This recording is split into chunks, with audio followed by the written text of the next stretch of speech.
오늘 어제 이어서 이제 사도행전 7장 38절부터 43절까지 말씀 이어갑니다. 스데반의 설교를 시작한 이 대제사장의 꾸짖음이 대제사장들의 그 꾸짖음이 그들의 마음을 흔들어 놓고 이스라엘 백성들의 죄성을 들춰내니까 양심에 찔린 이스라엘 백성들이 결국 스데반 집사를 돌로 쳐 죽이는 그러한 사건이 일어나는 장면.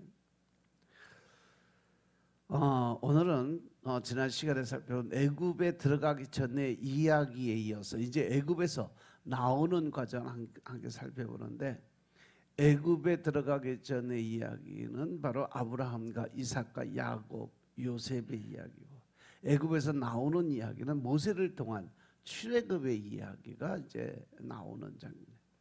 애굽에서 나온 후의 이야기는 성막과 성전의 이야기인데, 가나안 땅에 살던 이스라엘 백성들은 어떻게 애굽에 들어가게 됐을까? 그 이유를 알기 위해서 창세기를 우리 봐야 되는데, 창세기는 크게 두 부분으로 나눌 수 있습니다. 하나는 원역사고 하나는 족장사.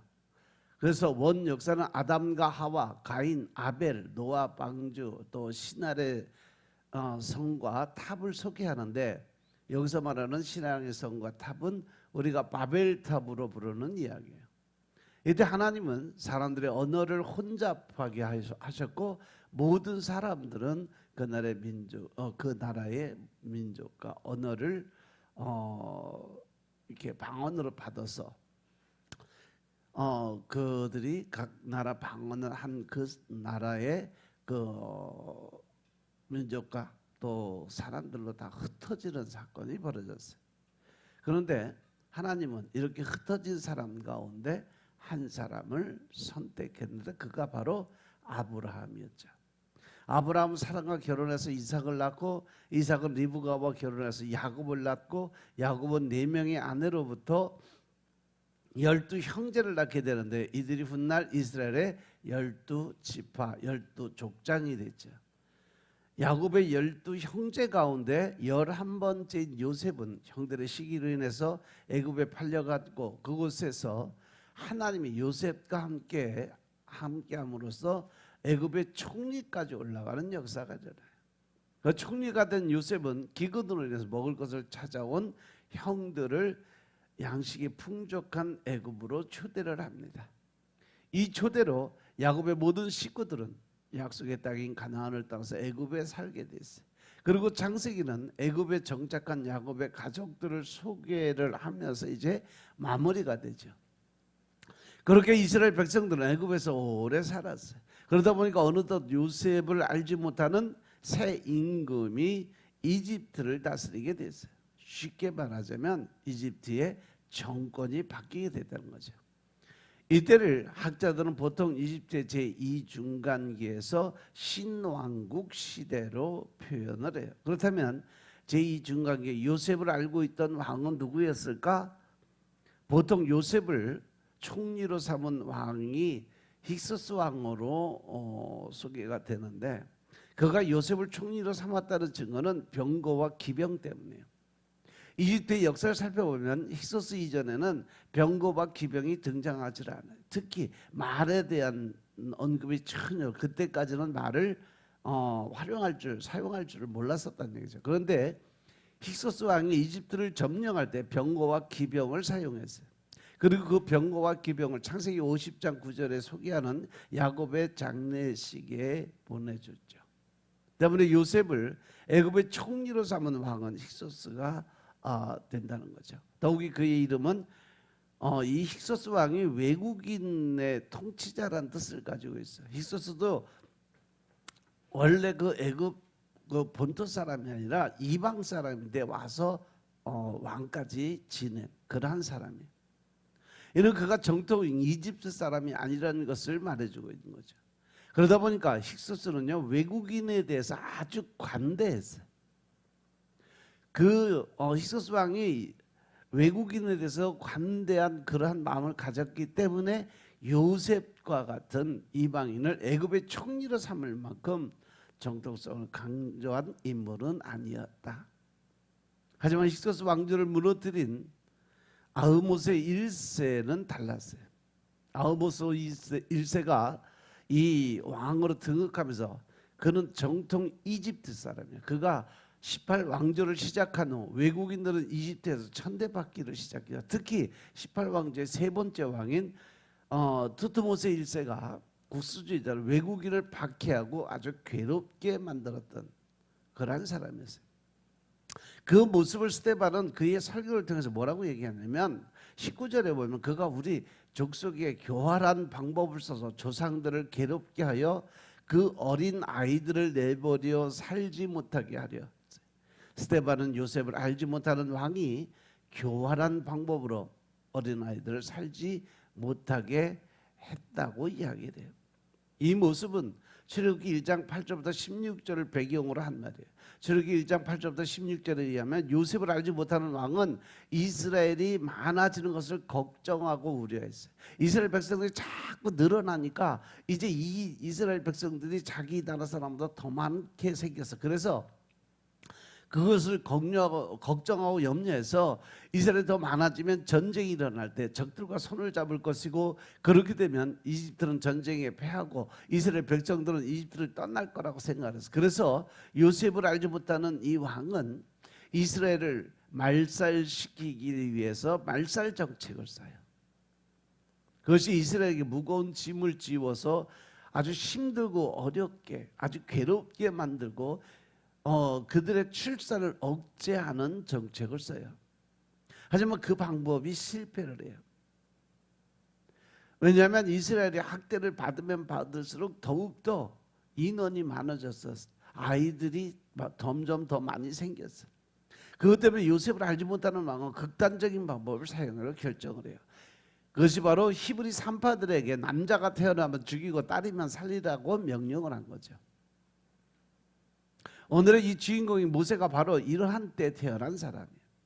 그는 남자로 태어났기 때문에 죽어야 했지만 출애굽기 2장 2절에 그가 잘생겼기 때문에 그의 부모가 석 달을 숨겼다고 얘기했는데 사도행전 7장에서 7장 20절에 보면 스데반 집사는 뭐라고 설명하냐면 그가 하나님 보시기에 참 아름다웠다라고 설명을 해요. 사람이 보기에도 잘생겼고 하나님 보기에도 아름다운 자, 그가 바로 모세였어. 그냥 죽이기에 너무 아까웠었다라는 거죠. 하지만 석 달이 지나자 그의 부모가 더 이상 모세를 숨겨둘 수 없다고 생각했고 결국 갈대 상자를 만들어서 나일강에 모세를 떠나보냅니다. 그런데 이때 나일강에 떠내려간 모세는 목욕을 하러 나온 바로의 딸에게 발견됐고 바로의 딸이 그를 입양해서 애굽의 왕자가 되게 했어요. 애굽의 궁에서 애굽의 모든 지혜를 배워서 애굽의 말을 하고 애굽의 일을 하는 자로 길러지게 되죠. 그런데 특이한 점은 이 바로의 딸이 결혼을 안 했어요. 처녀예요. 아가씨인데 이 모세를 입양을 하는 그것을 허락을 해서 자기 친자식으로 삼아요. 그러던 중에 모세는 그의 나이 40이 되자 그의 어머니인 요게벳에게 어려서부터 배운 히브리인이라는 민족성이 생각나게 되고 이제부터 내가 자기 백성을 돌봐야 된다고 생각을 했고 이스라엘 백성을 돕기 위해서 결국 애굽 사람을 살인하는 사건이 벌어져요. 스데반 집사는 이때 모세의 심정을 소개하는데 뭐라고 하냐면 당시 모세는 그의 형제들이 하나님께서 모세의 손을 통해서 구원해 주신 것을 깨달을 것이라고 생각했다라고 이야기를 해요. 그래서 궁지에 몰린 이스라엘 백성들을 건져주면 하나님의 일하심이 자신을 통해서 나타났다는 것을 깨달을 거다. 그들이 알게 될 거다. 이렇게 생각을 했던 거죠. 그런데 이스라엘 백성들은 이러한 모세의 마음을 하나님의 뜻을 깨닫지 못했죠. 도리어 이스라엘 사람들은 누가 너를 관리와 재판장으로 우리 위에 세웠냐는 말을 하면서 애굽 사람을 죽인 같이 또 나를 죽이려냐라고 오히려 대들었어요. 여기서 관리와 재판장은 출애굽기 2장 14절에 의하면 다스리는 자와 재판관으로 이러한 이해는 지금까지 이스라엘 백성들이 가지고 있는 모세에 대한 이해예요. 이스라엘 백성은 누구나 모세를 다스리는 자와 재판관으로 생각을 하게 됐죠. 특히 모세를 통해서 주어진 율법이 그들을 다스린다고 생각했고 또 율법을 통해서 옳고 그름을 따져야 된다고 믿었어요. 그런데 스데반은 정작 모세가 이스라엘을 도와주었지만 이스라엘은 모세를 관리와 재판장으로 생각지 않았다라고 얘기했어요. 옛적부터 모세를 거절했고 율법을 따르지 않았다라고 이야기를 한 겁니다. 모세는 이스라엘 백성들을 도우려 했지만 이스라엘 백성들은 이것조차도 거절을 했어요. 도리어 모세의 살인을 폭로해서 모세는 살인자의 죄값을 해서 결국은 궁에서 도망을 치게 돼요. 그래서 찾은 것이 바로 미디안 광야예요. 미디안 광야에 도착한 모세가 그곳에서 십보라를 만나서 결혼을 했고 그래서 2명의 자녀를 얻었어요. 2 자녀의 이름이 바로 게르솜과 엘리에셀이에요. 게르솜은 내가 타국에서 객이 되었다는 뜻이고 엘리에셀은 그럼에도 하나님이 나를 도왔다라는 뜻으로 지어진 이름이에요. 모세는 살던 땅을 떠나서 미디안 광야에서 2명의 자녀를 얻었지만 그럼에도 하나님이 그를 돕고 있다고 생각했어요. 여기서 우리는 스데반 집사가 모세의 2 자녀를 언급한 이유가 뭘까 한번 생각해 볼 필요가 있다는 거죠. 왜? 스데반은 앞서 살펴본 것처럼 히브리파 유대인이 아니라 헬라파 유대인이에요. 모세의 2 자녀처럼 타국에서 객이 된 자고 하나님의 도움으로 교회가 된 자.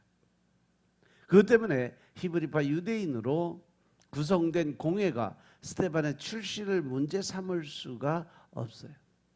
스데반의 출신이 문제라면 모세의 2 자녀도 출신이 문제가 되기 때문에 나도 이런 사람이다라고 설명을 해주는 과정이죠. 그래서 미디안 광야에 40년을 머문 모세가 떨기나무 불꽃으로 모세를 부르는 하나님을 만나게 되죠. 하나님은 모세에게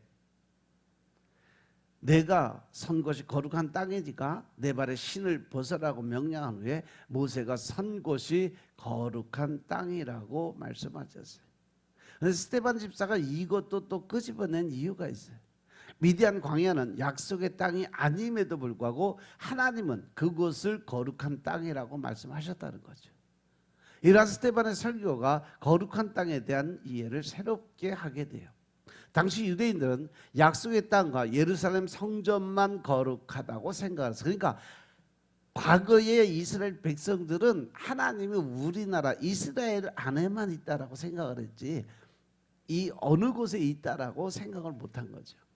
그래서 요나가 니느웨 성으로 안 가고 다시스로 도망간 이유도 하나님이 내가 하나님 안 계신 곳으로 도망가면 하나님이 나를 못 찾을 거야 라는 생각으로 도망갔는데 결국은 하나님은 어디에도 계시다는 것을 나중에 깨닫게 돼서 순종을 하게 된 거예요. 하나님이 계시고지 어딘지는 중요하지가 않아요. 하나님이 계시는 곳이 거룩한 것이고 하나님이 계시지 않는 곳은 그것이 성전이라도 거룩하지 않다라는 것을 역설적으로 지금 스데반 집사가 설명을 하고 있는 중이죠. 하나님은 80세의 모세를 부르셨어요. 80세의 모세는 40세의 모세와는 완전히 다른 모세가 됐죠. 40세의 모세는 젊고 힘있고 이집트의 왕자였지만 이스라엘을 도우려는 마음으로 가득한, 하지만 80세의 모세는 늙고 힘이 없고 장인의 양을 치는 별 볼 일 없는 목자의 인생으로 이스라엘을 도우려는 마음도 없었어요. 하지만 그럼에도 불구하고 하나님은 40세의 모세가 아닌 80세의 모세를 부르셨죠.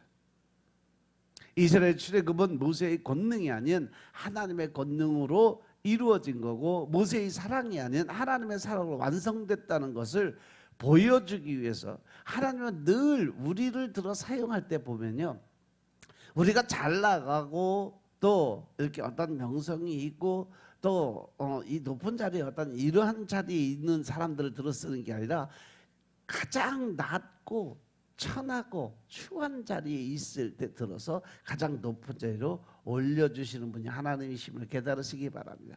그래서 하나님은 자격이 있는 40세의 모세를 부르지 않고 아무것도 할 수 없는, 그래서 모든 걸 다 포기하고 그냥 하나님의 말씀에 순종할 수 있는 그때의 모세를 부르신 겁니다.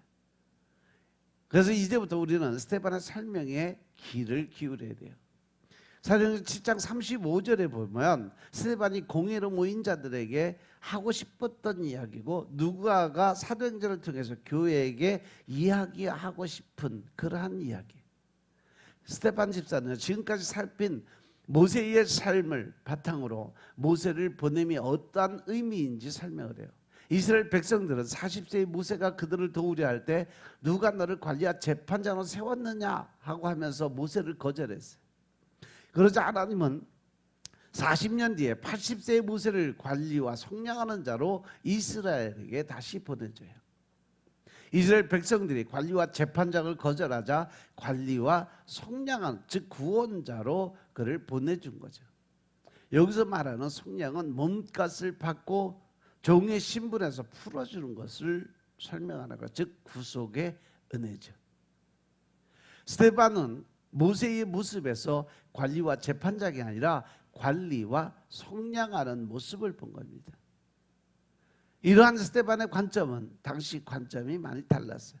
공회는 물론이고 이스라엘 백성들은 모세를 관리와 재판장으로만 생각했어요.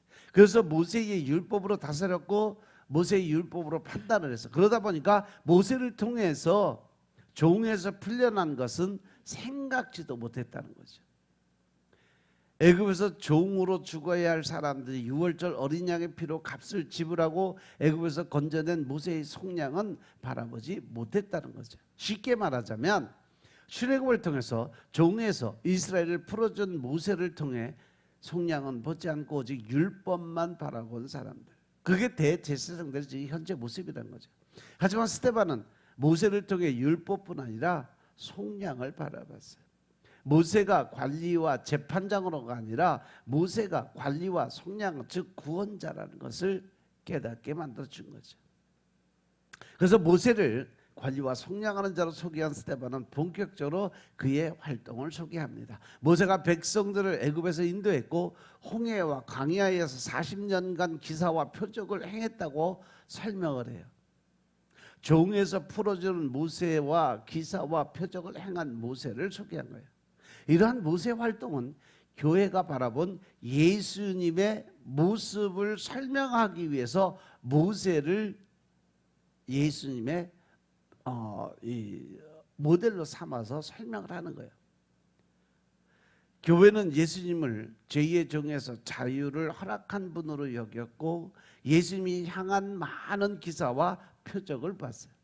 모세가 행한 일과 예수님이 행한 일이 거의 같은 모형으로 보여져요. 때문에 스데반은요, 신명기 18장 18절을 이용해서 모세와 예수님의 관계를 설명을 해요. 모세는 하나님이 너희 형제 가운데 나와 같은 선지자를 세우리라 말씀하셨는데 그분이 바로 예수님이란 거죠. 이때 스데반은 바로 이러한 역할을 맡은 모세가 어떤 자인지 다시 한번 설명하는데, 모세는 시내에서 말하던 천사와 함께했고 광야 교회와 함께했고 살아있는 말씀을 받아 이스라엘에게 준 자라고 설명을 해요. 이러한 표현은 모세가 말한 나와 같은 선지자의 무게를 더하기 위해서예요. 스데반 집사는요, 천사, 광야, 교회, 그리고 살아있는 말씀을 모세와 연결했고 이러한 것들과 연결된 모세의 말대로 이스라엘은 모세와 같은 선지자를 기다려야 됐어요. 천사의 말씀을 따르고 조상의 신앙을 본받고 살아있는 말씀에 순종한다면 모세와 같은 선지자가 왔을 때 모세와 같은 선지자를 알아봐야 된다는 거죠. 근데 마태복음이 소개하는 예수님은 모세와 같은 선지자가 분명하게 설명을 해놨어요. 마태복음 2장에 보면 예수님이 태어남을 소개하는데 이때 예수님의 태어남은 모세의 태어남과 비슷하게 설명을 해요. 바로의 명령으로 남자는 죽이고 여자는 살리라는 명령 아래 태어난 모세처럼 예수님이 태어날 때도 헤롯은요, 예수님이 태어난 베들레헴과 그 지경의 모든 사내 아이들을 2살로부터 그 아래로 모두 죽이라고 명령을 했죠. 유대인이 왕이 태어났다는 말에 자신의 자리를 지키기 위해서 무고한 어린아이들 모두 죽이라고 그랬어요. 애굽의 왕도 마찬가지죠. 자기의 왕권을 잡기 위해서 그 어린아이들 다 죽인 거죠. 헤롯의 위협이 갓 태어난 예수님을 노렸을 때 주의 사자는 요셉에게 나타나서 예수님을 데리고 애굽으로 떠나라고 명령을 했어요. 모세가 바로의 위협 속에 애굽에 살게 된 것처럼 예수님도 태어나자마자 애굽에서 살게 된 것이죠. 예수님이 애굽에 살고 있을 때 다시 한번 주의 사자가 예수님을 찾아왔어요. 예수님을 죽이려 했던 헤롯이 죽었으니까 이제는 애굽에서 나와서 이스라엘 땅으로 돌아가라 명령을 했죠. 예수님은 이 명령을 따라서 모세가 이스라엘 백성들을 데리고 애굽에서 나와서 약속의 땅으로 떠난 것처럼 그의 가족과 함께 애굽을 나와서 약속의 땅인 이스라엘 땅으로 돌아가게 됩니다. 그러니까 모세하고 예수님의 그 생이 거의 흡사하게 말씀으로 보면 똑같이 흘러가고 있다는 거죠. 애굽에서 나온 예수님의 다음 이야기는 긴 시간이어서 예수님이 세례 요한에게 세례받는 이야기로 흘러가요. 그런데 이러한 모습은 애굽을 나온 모세가 홍해를 가르고 광야로 떠난 것과 같은 의미를 가지고 있다는 거죠. 고린도전서 10장 2절에 의하면 애굽에서 나온 이스라엘 백성들이 홍해를 건너 광야로 떠난 일은 모세에게 속하여 다 구름과 바다에서 세례를 받은 것으로 이해가 되기 때문에 그렇습니다. 모세가 홍해를 건넌 것처럼 세례자 요한에게 세례를 받은 예수님은 모세가 구름기둥과 불기둥의 인도로 광야에서 40년을 보낸 것처럼 예수님도 성령님의 인도로 광야에서 40일을 보내게 되죠. 그리고 이스라엘 백성들이 광야에서 여러 가지 시험을 받은 것처럼 예수님도 광야에서 세 가지 시험을 받죠. 물론 이스라엘 백성들은 광야의 시험을 통과하지 못했지만 예수님은 말씀으로 그 광야의 시험을 통과하는 그러한 자리에 들어가요. 그리고 예수님은 제자들을 이끌고 산 위에 오르셨어요. 모세가 시내산에서 율법을 받아서 전해준 것처럼 산 위에 오른 예수님은 율법을 완성하는 말씀 선포를 하는데 그것이 바로 산상수훈이에요. 그 모습이 누군가에게 율법과 선지자를 폐하는 것처럼 보였지만 예수님은 천지가 없어지기 전에는 율법의 1.1획도 결코 없어지지 않는다고 말씀하시면서 산 위에서 율법의 참된 의미를 백성들에게 가르쳤어요. 이처럼 이 땅에 오신 예수님은 천사와 함께했고 광야 교회와 함께했고 살아있는 말씀을 전해준 모세 같은 선지자의 모습으로 서게 됩니다. 하지만 공회에 모인 자들은 모세의 모습에서 관리와 제사장만 보았고 관리와 속량하는 그 모습은 보지 못했다는 거죠. 그래서 모세 같은 선지자로 우리에게 오신 예수님을 알아보지 못했다라고 설명을 해줘요. 히브리서 10장 1절에서 말하고 있는 것처럼 율법은 장차 올 좋은 일의 그림자일 뿐인데 그들은 그림자로 주어진 율법만을 의지하고 본체 예수님은 보지 못했다는 거죠. 그림자의 몸이신 예수님의 손을 거절하고 잡히지 않는 그림자를 잡기 위해 수고하고 무거운 짐을 짊어지게 된 거죠. 그 결과 그들은 살리는 자가 아닌 죽이는 자가 됐어요. 모세를 통해 관리와 재판장만 보고 관리와 속량하는 자를 보지 못해서 정죄는 하되 용서하지는 못했어요. 율법을 알고 은혜는 모르고 자기 행위만 의지하고 살았어요. 옛 언약은 알고 있는데 새 언약은 모르니까 옛 언약 안에서만 머물러서 결국 율법주의자들이 됐다는 거죠. 모세는 알지만 모세와 같은 선지자는 몰라서 예수님을 죽음의 자리까지 몰고 십자가에 못 박은 사건이 벌어져요. 성경을 믿고 율법을 따른다고 말했지만 성경을 믿지 않았고 율법을 따르지 않았던 거죠. 예수님은 너희가 성경에서 영생을 얻는 줄 알고 성경을 연구하지만 이 성경이 곧 내게 대해서 증언한 거라고 말씀하셨어요. 그러나 예수님 당시에 사람들은 영생을 얻기 위해서 예수님께 오는 것을 원하지 않았어요. 오직 율법으로만 살길 원했어요. 그런데 지금도 마찬가지라는 거죠. 여전히 많은 사람들이 영생을 얻기 위해서 교회가 되고 성경을 읽지만 성경이 말하는 예수님을 믿지 않는 그러한 일들이 비일비재하게 일어나요. 모세를 통해서 관리와 재판장만 본 공회로 모인 자들과 같이 성경을 통해 율법만 바라보는 거죠. 값없이 거저주는 은혜로 자기 백성을 구원하는 하나님의 사랑이 살아있는 말씀 가운데 가득하지만 이를 외면하고 자기 행위만 의지하고 믿음 생활하는 사람이 너무 많다는 거예요. 이러한 사람들은 스스로 교회라고 말하고 몸이 교회이고 입은 찬양을 드리고 귀로 설교를 들어도 결국 그 마음의 중심에 하나님이 없으니까 구원에 이를 수가 없는 거죠.